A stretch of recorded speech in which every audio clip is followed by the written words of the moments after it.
Well, good afternoon. Down with the den here. And we're working on this one again. The new carry that we're putting together. We're going to finally get rid of that hatchet trigger that these things come with. I'm a trigger snob, but this thing is still just terrible. I filed it down, and it's just such a thin trigger. It's very uncomfortable. We're going to go ahead and put in this Tyrant trigger shoe. It's got a much wider blade to it, and a wider footprint that I think is going to work a little bit better.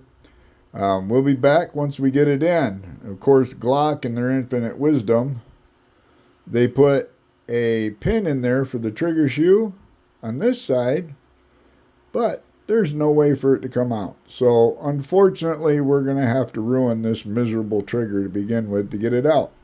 And we'll see what it looks like when we get it out. We'll be right back. Thank you. All right, we got it swapped out with the new one on the trigger bar. The old one, actually, when it popped out, I think it could be reused. Not that I ever will, probably, but good to know that it came through nice and clean. Anyhow, give me just a few minutes and we'll get this thing put back together. All right, we got it in. It's nice and comfortable now. Nice wide shoe. That trigger block isn't cutting into your finger no more. I think it's going to make a nice addition to this one. Anyway, here's the old one. And you can see how thin that was. And even though I cut this down a little bit, it was still just, after a few shots, it was cutting into your finger pretty good. So, anyway, now we'll be doing Mama's next. And we'll see how she likes it.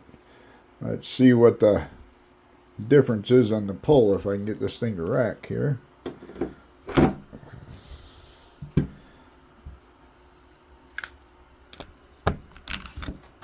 There we go.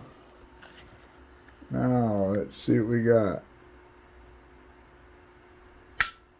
Nice. A lot more comfortable. Thanks for watching. You have a great day. Look and see what we do next.